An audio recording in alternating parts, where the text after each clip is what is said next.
बिस्मिल्लाहिर्रहमानिर्रहीम। बिस्मिल्लाहिर्रहमानिर्रहीम। मोहतरम नाजरीन, अस्सलामु अलैकुम। एक दफ़ा एक औरत पैगंबर खुदा हज़रत दाऊद अलैहिस्सलाम के पास आई और कहा, ऐ पैगंबर खुदा, आपका रब जालिम है या आदिल? हज़रत दाऊद अलैहिस्सलाम ने फरमाया, खुदावंदे मुतआल आदिल है, वो किसी पर जुल्म नहीं करता। इसके बाद फरमाया, क्या हुआ है जिसकी वजह से तुम ये सवाल कर रही हो?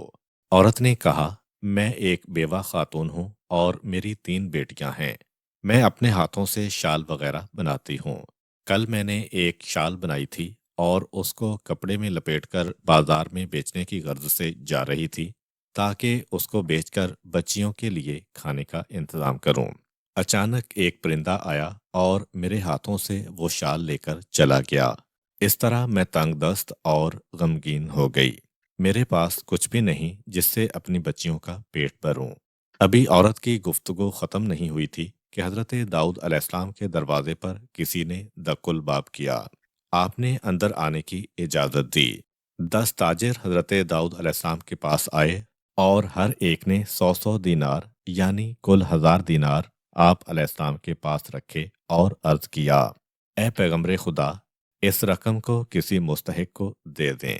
जनाब दाऊद अलैहिस्सलाम ने उन ताजरों से पूछा, इसकी क्या वजह है कि तुम सब मिलकर इस रकम को यहाँ पर लेकर आए हो?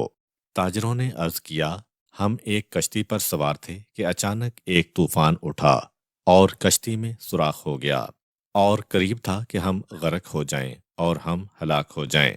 उस वक्त हमने एक परिंदे को देखा कि उसने हमारी तरफ एक सुर्ख कपड़ा फेंका।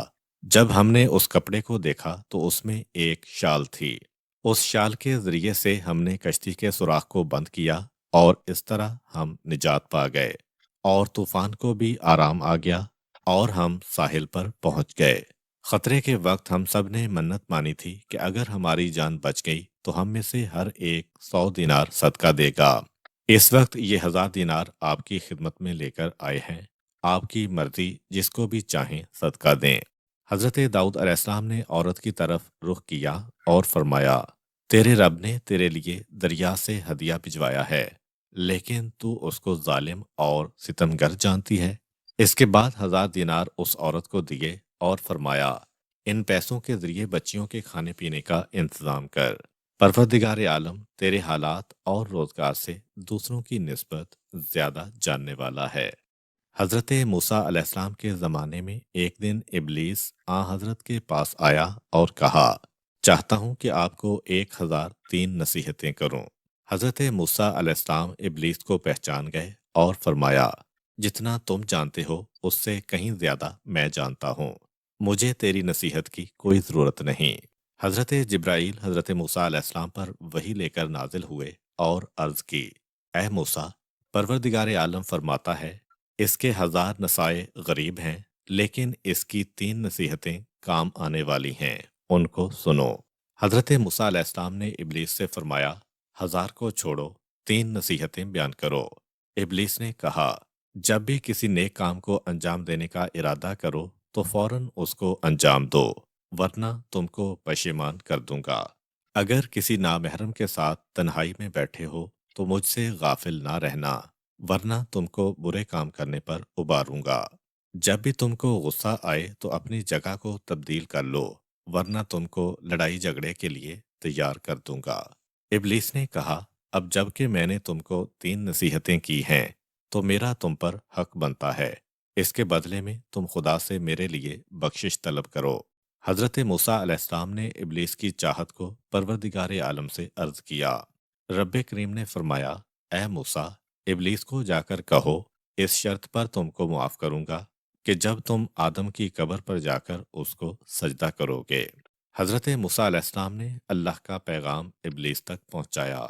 इबलीस, जो कि गुरूर व तकब्बुर में गौता जन था, कहा, ए मूसा, जब आदम जिंदा थे उस वक्त मैंने उनको सजदा नहीं किया, तो अब उनके मरने के बाद किस तरह उनको सजदा कर सकता हूँ?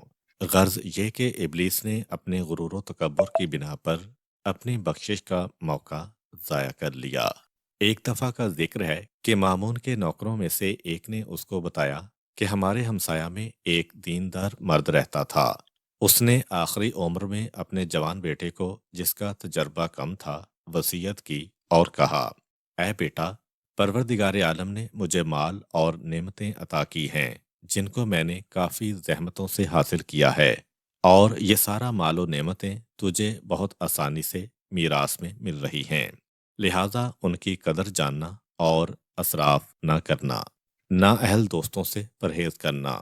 لیکن میں جانتا ہوں نااہل تیرے ارد گرد آئیں گے اور تیرا مال ختم ہو جائے گا، اور کبھی بھی اس گھر کو نہ بیچنا۔ جس وقت مال و دولت ختم ہو جائے اور تیرے دوست دشمن بن جائیں، اور جب تم ارادہ کر لو کہ اپنے آپ کو خودکشی کے لیے تیار کر لو، تو تم اپنے آپ کو اس رسی کے ذریعے جس کو میں نے باندھا ہوا ہے اس میں پھندا لگا لینا۔